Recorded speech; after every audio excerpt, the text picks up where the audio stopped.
L'ancien président américain Donald Trump a navigué, une nouvelle fois, entre hommages solennels et discours de campagne lors de la cérémonie organisée en mémoire de Charlie Kirk. L'événement, tenu dans un stade devant plus de 65 000 personnes, a pris des allures de meeting politique, marqué par une atmosphère à la fois religieuse et nationaliste.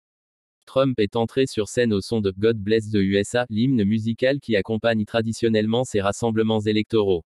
Dès les premières minutes, il a rendu hommage à Charlie Kirk, qu'il a qualifié de géant de sa génération, d'homme de foi, de patriote tué, selon lui, par un monstre radicalisé. Le fondateur du mouvement conservateur Turning.USA avait été l'un de ses plus fervents soutiens, jouant un rôle central dans sa victoire de 2024 en mobilisant les électeurs de moins de 30 ans et en contribuant à l'enracinement du mouvement conservateur et du slogan Make America Great Again auprès de la jeunesse américaine. Mais l'ancien président n'a pas résisté à l'envie de glisser ses thèmes favoris dans ce moment d'hommage. Il a rappelé, comme à son habitude, sa conviction d'avoir été victime d'une élection volée en 2020, attaqué l'âge avancé de Joe Biden, dénoncé l'insécurité et vanté la renaissance économique du pays qu'il attribue à sa politique de taxation douanière.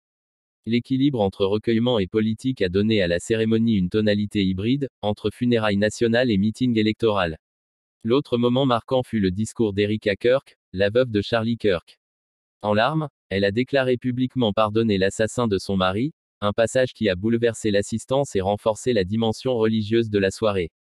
L'émotion s'est mêlée au registre spirituel dans une cérémonie où la foi chrétienne a été omniprésente. Plusieurs membres du gouvernement actuel de Trump ont pris la parole, renforçant ce caractère religieux. Le secrétaire d'État Marco Rubio, le secrétaire à la défense Pete Hegseth et le ministre de la Santé Robert F. Kennedy Jr. ont tous multiplié les références à Jésus et au rôle central de la religion dans la vie publique. Pete Hegseth a même appelé la foule à mettre le Christ au centre de sa vie, soulignant l'importance de replacer la foi au cœur de l'identité nationale. Cette insistance sur le registre spirituel alimente les analyses sur l'évolution de l'administration Trump vers une forme assumée de nationalisme chrétien. La cérémonie d'hommage à Charlie Kirk a ainsi dépassé le cadre traditionnel du deuil pour devenir un moment politique et religieux à forte portée symbolique.